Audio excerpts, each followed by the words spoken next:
오늘부터 시작하는 한 주간은 이 땅에 사는 모든 그리스도인들에게는 매우 중요한 그런 날들입니다. 2000년 전에 이날에 예수님께서 십자가를 지시기 위해서 예루살렘 성에 들어가신 날이고, 그 다음에 이제 금요일 날 십자가를 지신 날이기 때문에 그렇습니다. 성경 저자는 복음서에서 89장입니다. 마태복음 28장, 마가복음 16장, 누가복음 24장, 그리고 요한복음 21장, 모두 89장 중에서 30장의 분량을 예수님의 고난에 대해서 언급을 했습니다. 거의 3분의 1이 되는 그런 분량을 할애한 것을 볼 때 이것은 우리로 하여금 오직 십자가를 바라보며 살아가야 된다라고 하는 그런 의미가 담겨져 있습니다. 예수님의 고난은 벳바게에서부터 어린 나귀를 타면서부터 시작이 되십니다.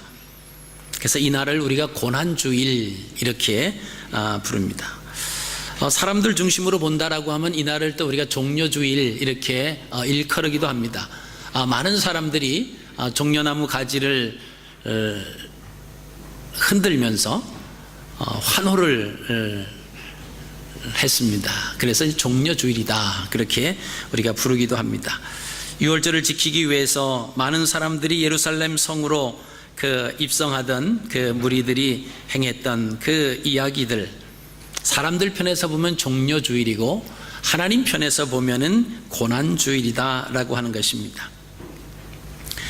예수 그리스도께서 벳바게에서 나귀를 타는 것이 왜 고난의 시작이냐라고 하는 것입니다. 당시 왕들은 말이나 마차를 타게 되어 있습니다. 그러나 왕 중의 왕이신 예수 그리스도는 나귀를 타십니다. 세상 왕들과는 너무나 비교가 되는 그런 모습이고, 짐을 싣고 나르는 나귀를 타셨다라고 하는 그 자체만 해도 예수님에게는, 예수님 입장에서 보면 고난이다라고 하는 거죠. 그럼 나귀는 두 종류가 있습니다. 첫째는 집에서 키운 집나귀가 있습니다. 또 들에서 키운 들나귀가 있습니다.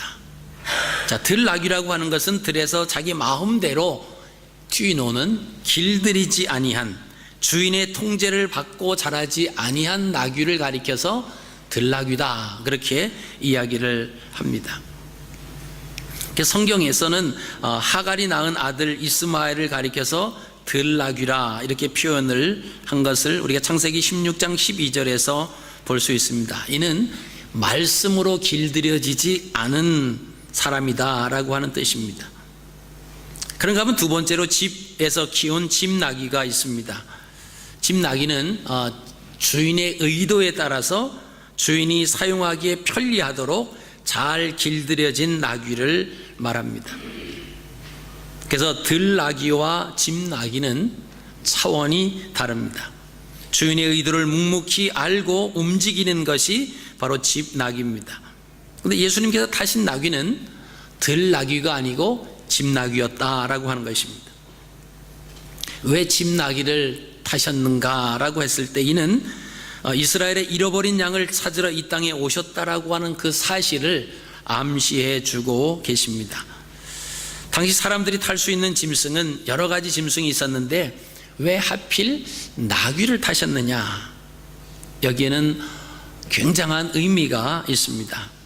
당시 사람들의 인식 속에는 나귀는 사람이 타는 짐승으로 알려져 있지 않았습니다. 사람이 타는 짐승은 말이나 낙타가 있었습니다. 그런데 예수님은 하필 짐을 나르는 짐승으로 인식된 나귀를 자진해서 타려고 하셨을까라고 하는 것입니다. 여기는 크게 그 세 가지 이유가 있습니다. 첫 번째는 예수 그리스도께서 나귀를 타신 것은 메시아로서 표적을 보여준 것입니다. 오늘 우리가 읽으신 스가랴서 9장 9절 말씀입니다.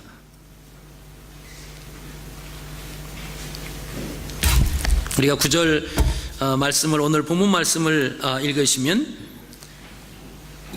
겸손하여서 나귀를 타시나니 나귀의 작은 것 곧 나귀 새끼니라. 스가랴 선지자는 이미 예수님이 오시기 전에 메시아가 오실 때 무엇을 타고 오실 것인가에 대해서 말씀을 하고 있습니다. 당시에 황제는 말과 마차를 탔는데 메시아는 나귀를 타셨다. 거기에는 예수님의 겸손하신 것을 나타냈습니다. 두 번째는 예수님께서 하시고자 하는 일이 무엇인가를 알리기 위해서 나귀를 타셨습니다.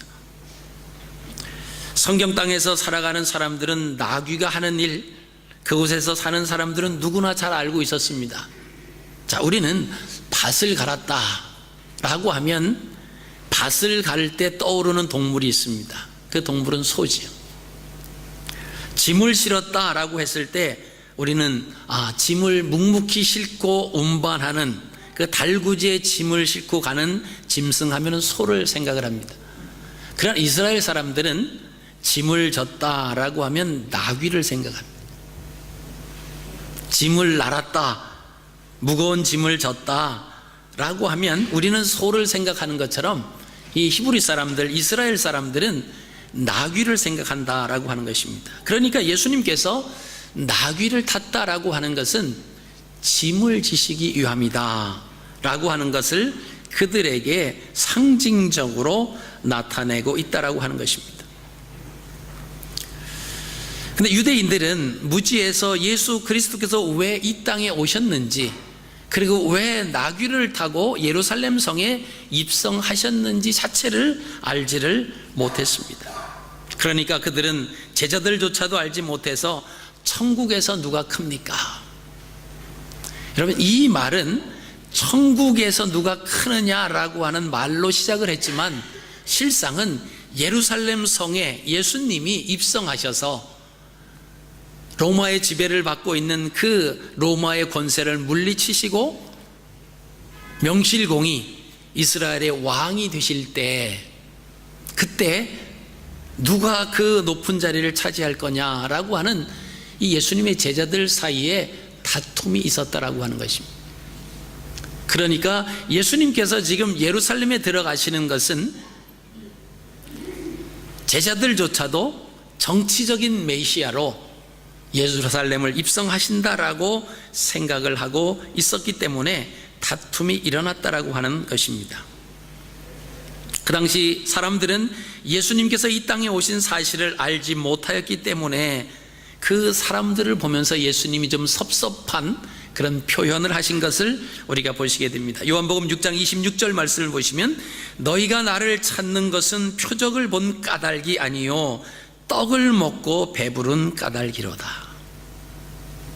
여러분, 이 말씀은 무슨 의미입니까? 구약의 스가랴가 또 이사야가 말씀하시기를 메시아가 오실 때 어떻게 오시고, 그 메시아는 여인의 후손으로 오시고 베들레헴 땅에 오시고, 다 그런 예언된 말씀에 대해서 오신다라고 하는 거예요. 그리고 그 메시아는 오셔서 소경을 보게 하고 절름발이를 걷게 하고 안진뱅이를 일으키게 한다라고 하는 그런 예언의 말씀이 있습니다. 근데 예수님께서 지금 오셔서 여인의 후손으로 오셨습니다. 눈먼 자를 눈을 뜨게 하셨습니다. 절름발이를 걷게 하셨고 안진뱅이를 일어나게 하셨습니다. 죽은 자를 살리시는 놀라운 역사, 그럼 구약을 알고 있는 선지자들이 얘기했던 그 말씀에 집중하는 사람이라고 하면 이분이 메시아구나 알아야 된다라고 하는 것입니다.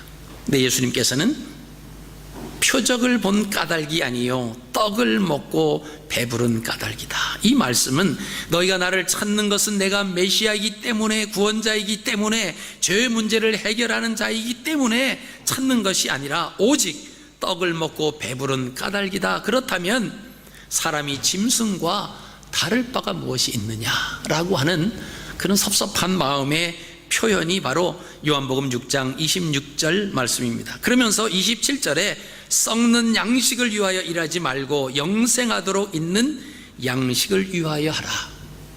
썩어질 것, 없어질 것, 거기에 목숨 걸지 말고 영생하는 것에 그 양식을 위해서 하라. 영적인 것은 영원한 것이지만 육적인 것은 일시적인 것이라고 하는 말씀을 하십니다. 예수님께서 하시고자 하는 일은 인류의 죄 문제, 특히 택함을 받은 자들에 대한 죄 문제입니다. 집나귀라라고 하는 거예요.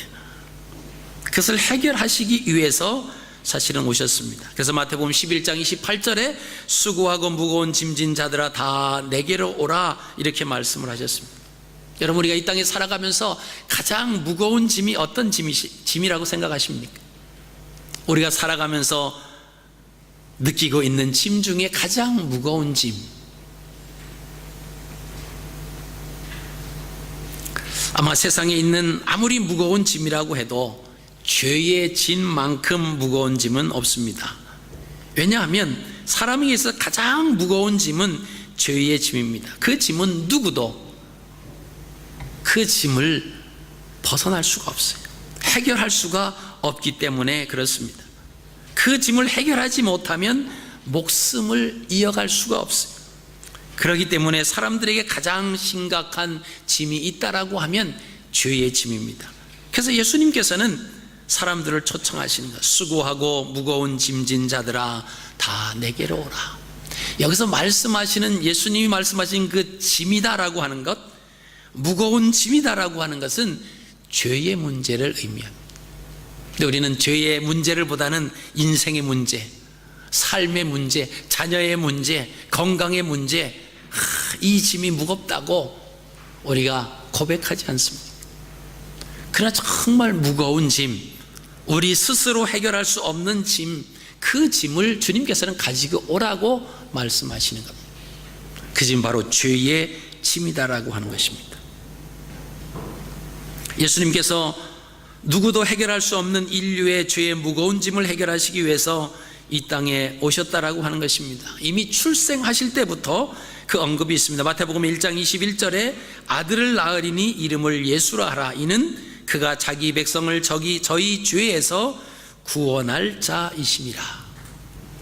예수님이 출생하실 때 이미 예수라고 하는 그 이름의 의미는 자기 백성을 저희 죄에서 구원할 자. 사역 중에서도 말씀하십니다. 마태복음 9장 13절 말씀을 보시면 너희는 가서 내가 국류를 원하고 제사를 원치 아니하노라 하는 뜻이 무엇인지 배우라. 내가 의인을 부르러 온 것이 아니요 죄인을 부르러 왔노라.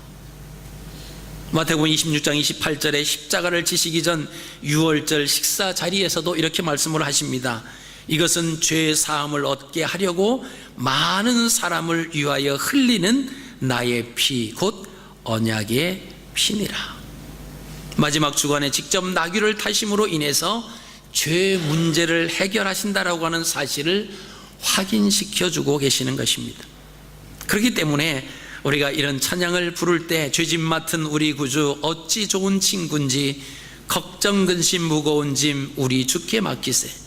주께 고함 없는 고로 복을 얻지 못하네. 사람들이 어찌하여 아뢰일 줄을 모를까. 여러분, 그 찬양을 부르면서 우리의 입으로 분명히 죄짐 맡은 우리 구주라고 고백을 합니다. 그런데 우리는 그 다음 절 무거운 짐 우리 주께 맡긴다라고 하면서 죄의 짐을 예수 그리스도에게 맡기는 것이 아니라 우리가 느끼고 있는 자녀와 건강과 삶에 의해서 힘들다고 생각하는 그런 짐을 해결해 달라고 우리가 고백합니다. 실질적으로 가장 우선적으로 근본적으로 해결해야 할 그 문제, 그 짐이 있다라고 하면 바로 이 죄의 문제다라고 하는 것입니다. 세 번째로 나귀를 타신 그 목적은 이스라엘을 사용하시겠다라고 하는 그 의도를 사람들에게 알리시기 위해서 나귀를 타셨습니다. 여러분, 종교적인 면에서 볼 때 나귀는 왕따를 당하는 짐승입니다. 그래서 출애굽기 13장 13절, 34장 20절의 근거에 보면은 이 나귀는 부정한 동물입니다. 그래서 하나님 앞에 제물로 바칠 때에는 이 나귀를 드릴 수가 없었어요. 그래서 나귀 대신 양으로 대신해서 바꾸어서 사용해야 할 정도로 스스로 제물로도 사용할 수 없는 짐승. 근데 이런 짐승을 지금 주님이 사용하고 계신다라고 하는 것입니다. 그러니까 로마 압제 밑에서 억압당하는 이스라엘 백성들, 아무런 쓸모도 없는, 누가 알아주지도 않습니다. 제물로도 쓸 수 없는 그런 동물과 같은, 그런 짐승과 같은 로마의 억압 속에 살아가고 있는 이스라엘 백성들, 주님께서는 나귀를 타심으로 무시당하고 업신여김을 당했던 이스라엘을 구원해서 다시 사용하시겠다라고 하는 의미가 그 나귀를 타신 것에서 나타나고 있습니다. 이사야서 1장 2절 4절 말씀에 나귀는 이스라엘을 염두에 두고 있습니다. 하늘이여 들으라, 땅이여 귀를 기울이라. 여호와께서 말씀하시기를 내가 자식을 양육하였거늘 그들이 나를 거역하였도다. 소는 그 임자를 알고 나귀는 주인의 구유를 알건만은 이스라엘은 알지 못하고 나의 백성은 깨닫지 못하는도다 하셨도다. 슬프다 범죄한 나라요, 허물진 백성이요, 행악의 종자요, 행위가 부패한 자식이로다. 그들이 여호와를 버리며 이스라엘의 거룩한 자를 만홀히 여겨 멀리하고 불러갔도다. 비록 그리스도를 떠나간 백성이지만 예수님께서는 그들을 다시 사용하시겠다라고 하는 그런 의도가 있습니다. 그래서 마가복음 11장 3절에 만일 누가 너희에게 왜 이리 하느냐 묻거든 주가 쓰시겠다 하라. 그 어린 나귀, 그 나귀 새끼를 끌어가려고 할 때에 그 나귀 주인이 너희들이 왜 이러느냐 그렇게 묻거든 대답할 말은 주가 쓰시겠다 하라. 지금 버려진 그런 나귀, 집나귀와 같은 이스라엘 백성들, 아무런 힘도 영향도 발휘할 수 없는 억압당하고 있는 그런 이스라엘 백성들을 내가 다시 쓰겠다라고 하는 의미로 예수님께서는 나귀를 타고 예루살렘에 입성을 하셨습니다. 고난주일날 그리스도와 무리들이 함께 예루살렘 성으로 입성하였지만은 마음은 서로 달랐습니다. 마음이 달랐기 때문에 말이 달랐고요, 행동이 다르게 나타났습니다. 예수 그리스도와 무리들이 벳바게에서 이동하여 올리브산 정상에 도착했을 때 그들의 눈에는 예루살렘과 헤롯 성전이 그들의 눈에 들어왔습니다. 무리들은 나귀를 타고 그리스도와 함께 성으로 들어가면서 마음이 부풀기 시작을 했습니다. 내리막길을 걸어 내려가면서 큰 소리로 호산나 호산나, 이 호산나를 외쳤습니다. 여러분, 그들이 외친 호산나는 초막절, 이스라엘의 절기 중에 초막절과 연관이 있습니다. 초막절은 이스라엘 백성이 광야에서 초막 생활을 할 때에 그 가운데 그들과 함께 머무르셨던 하나님의 영광을 기념하기 위해서 지켰던 절기입니다. 그래서 초막절의 핵심 요소는 뭐냐면 부으심입니다. 부으심. 해마다 초막절이 되면은 실로암 목가에서 물을 떠서 성전으로 날라서 제단 옆에 그 물을 뿌리곤 했습니다. 이는 이른 비가 땅 위에 내리기를 하나님께 탄원하는 행동입니다. 그래서 초막절이 지나면 농부들이 땅에 씨앗을 뿌립니다. 실로암에서 물을 떠서 제단에 쏟아 붓는 행위, 그 초막절 절기 중에서 이것이 매일 되풀이 됩니다. 절기 마지막 날, 성경은 그날을 큰 날이라 그렇게 요한복음 7장 37절에 표현하고 있습니다. 행사에 참석한 이스라엘 남녀노소 순례자들은 제단 주위를 7바퀴를 돕니다. 이때 순례자들이 간절히 기도하면서 불렀던 노래가 시편 118편 25절입니다. 여호와여 구하옵나니 이제 구원하소서. 여호와여 우리가 구하옵나니 이제 형통하게 하소서. 그 기도문에서 보면은 이제 구원하소서라고 하는 말이 있습니다. 그 말을 히브리어로 호시아나 이런 말을 씁니다.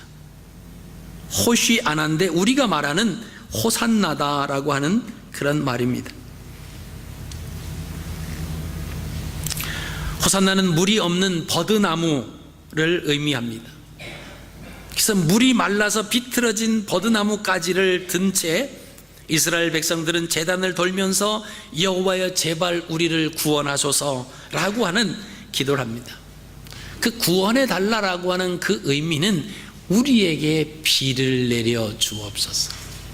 물이 없어서 비틀어진 이 버드나무 가지에 물이 올라서 다시 새 생명, 우리가 파종할 수 있고 농사를 짓게 해달라고 비를 간구하는 그런 의미로 하나님 앞에 간구했던 기도문입니다.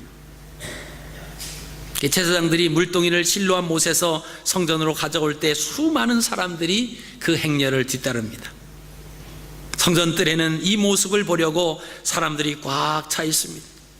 제사장이 제단 옆에 서서 물을 부을 준비를 할 때는 침묵이 흐릅니다.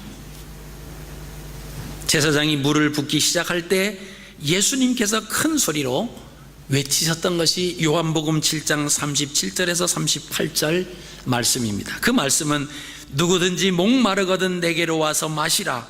나를 믿는 자는 성경의 이름과 같이 그 배에서 생수의 강이 흘러나리라. 여러분, 이 말씀을 하신 시기가 10월 말에 있는 초막절입니다. 그리고 그 다음에 4월, 6월절까지는 한 6개월 기간이 남아있다라고 하는 것입니다. 예수님께서는 유대인들이 자기를 죽이려고 하는 사실을 알고 계셨습니다. 그래서 형제들이 초막절을 지키기 위해서 예루살렘으로 갑시다 요청하는 것을 요한복음 7장에 보면 거절하십니다. 공식적으로 들어가신 걸 거절하세요. 그리고는 은밀히 예루살렘에 올라가십니다. 일주일 동안 계속되는 그 행사의 중간과 마지막 날에 성전에 잠깐 나타나십니다. 그때 제사장의 뜰에서 생수의 강과 관련된 말씀을 그때 하신 것이 바로 요한복음 7장 37절로 38절의 말씀입니다. 유대인들은 명절 마지막 날 행사를 하면서 하나님의 은혜를 간구하였지만 그 옆에 계신 메시아를 보지 못하고 오히려 그를 죽이려고 했습니다. 예수님은 물이 없어 말라 비틀어가는 버드나무 같은 유대인들에게, 구원의 절규인 호산나를 외치는 유대인들에게 생수의 강을 말씀하셨지만은 그들은 메시아를 외면합니다. 여러분, 이를 생각하며 예수 그리스도께서는 무리들의 환호성에도 불구하고 예루살렘 성을 바라보시면서 우실 수밖에 없으셨습니다. 아름다운 성과 성전이 돌 하나 또 돌 위에 남지 않고 무너질 것을 아셨기 때문에 사람들은 환호했지만은 예수님은 예루살렘 성을 바라보면서 슬퍼하실 수밖에 없었다라고 하는 것입니다. 여러분, 무리들과 예수님이 똑같이 예루살렘 성을 바라보는데 생각이 다르기 때문에 행동도 다르게 나타났다라고 하는 것입니다. 무리들은 호산나를 외쳤습니다. 그리스도께서 그래서 우셨습니다.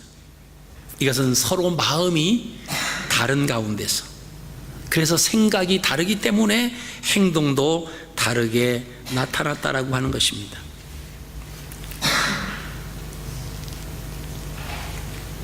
여러분, 이스라엘 백성들이 그동안 로마의 압제 속에 있으면서 그들이 느꼈던 것은 자기도 독립하고 싶었어요. 그래서 우리를 구원해 달라고 예수님께서 나귀를 타고 예루살렘 성에 입성하시는 그 모습을 보면서 호산나 호산나 다윗의 자손으로 오시는 이여 하면서 외쳐댔습니다. 여러분, 그럴 때 이 수많은 무리들이 그 호산나를 외칠 때 종려나무 가지를 꺾어서 예수님을 환호하고 예수님을 이제 이스라엘의 왕으로 오시는구나, 정치적인 메시아로 오시구나 그런 생각을 하면서 환호했을 때 그들이 종려나무 가지를 꺾어서 어떻게 환영을 했을까요? 어떤 식으로 종려나무를 가지고 가지를 가지고 예수님을 환영했을까라고 하는 겁니다. 그럼 어떻게 하셨을까요? 어떻게 했을까요? 사람들이 호산나 호산나 우리를 구원하소서 우리를 구원하소서 그렇게 하면서 어떤 모습을 보였을까? 그들은 종려나무 가지를 꺾어서 발을 구르면서 땅에 쳤다라고 하는 거예요. 우리는 종려나무를 가지고 막 흔들면서 우리를 구원하소서 그랬을 것 같은데 그때 당시의 사람들은 군사의 모습으로 로마 병정들이 창을 가지고 행진할 때 발을 굴르면서 땅에 꽝꽝 치면서 위협적인 모습에 그들은 간담이 서늘했습니다. 로마의 황제가 아니면 총독이 나타날 때는 그 군사들이 그렇게 발을 맞추면서 그들이 들고 있었던 그런 창을 땅에 굴르면서 발로 땅을 구르면서 위협을 조성했습니다. 이스라엘 왕이 나타나니까 우리도 한번 해본다라고 하는 거예요. 종려나무 가지를 꺾어서 발을 구르기를 시작하면서 호산나 호산나 호산나 예수님을 영접하는 거예요. 정치적인 메시아로 인식을 해버렸다라고 하는 것입니다. 지금 그들이 가지고 있는 해결해야 할 짐은 죄의 짐이 우선입니다. 근데 그 짐보다는 정치적으로 눌려 있는 그 짐이 더 커 보였기 때문에 그들은 메시아로 죄의 문제로 해결해 주시기 위해서 이 땅에 오신 예수 그리스도를 알지 못하거나 오히려 예루살렘에서 정치적인 메시아로 이젠 우리도 로마 병정들처럼 한번 해볼 수 있다. 이분이 예루살렘에 입성하면 우리도 할 수 있다 라고 하는 그런 마음으로 예수님을 호산나 호산나 하면서 환호를 불렀다라고 하는 것입니다. 여러분, 생각이 다르기 때문에 말도 다르고 행동도 달랐다라고 하는 것입니다. 무리들은 오직 자기의 유익을 구하는 자기 중심적인 생각을 하였습니다. 그러나 예수 그리스도는 하나님의 유익을 구하는 하나님 중심으로 생각을 하였기 때문에 다를 수밖에 없었다라고 하는 것입니다. 사랑하는 성도 여러분, 삶은 따르지 아니하면서 하나님의 구원을 기대하며 살만 나는 세상을 기대한 2000년 전 무리들의 모습이 오늘 우리들의 모습이 아닌가 한번 생각해 보시기를 바랍니다. 그렇다라고 하면 이 모습을 보고 계시는 예수 그리스도께서는 오늘 우리들의 환호성에도 불구하고 슬퍼하실 수밖에 없다라고 하는 것입니다. 나귀를 타시며 입성하신 예수님, 그 요구하시는 삶이 과연 어떤 삶인가? 우리에게 순종과 섬김과 희생의 삶의 모습이다라고 하는 것입니다. 근데 우리에게 순종과 섬김과 희생의 삶이 없이 우리의 유익만을 위해서 강구한다라고 하면 2000년 전 예루살렘 성을 바라보시면서 예수님 오시는 것을 환호했던 그 무리들을 보시면서 우셨던 예수님은 2000년 후 오늘도 우실 수밖에 없다라고 하는 사실입니다. 오늘부터 고난주일로 이제 고난주간이 시작이 됩니다. 여러분, 이번 한 주간 동안 예수님의 고난, 왜 예수님이 고난을 받으셨는지, 선지자의 약속대로 그 예언을 이루시기 위해서 이스라엘 백성들 죄의 문제를 해결해 주시기 위해서 버려진 짐나귀 같은 그 백성들 다시 한번 쓰시겠다라고 하는 의미를 가지고 이 땅에 오신, 그리고 십자가를 지시기 위해서 예루살렘으로 들어가시는 그리고 금요일 십자가를 지시고 우리의 죄를 담당하시는 그 예수 그리스도의 고난에 여러분 이번 한 주간 여러분 동참하십시오. 새벽마다 주님 전에 나와서 그 고난에 동참하는 삶, 우리의 유익이 아닌, 우리가 느끼는 그 짐이 아닌 가장 시급하고 가장 근본적인 짐의 문제, 죄의 문제를 해결받고 우리를 위해서 십자가에 못 박혀 돌아가시고 3일 만에 부활하신 영광의 부활의 아침에 우리 모두가 새롭게 부활의 몸으로 주님의 부활에 동참하시는 저와 여러분들의 삶이 되시기를 주님의 이름으로 축복합니다.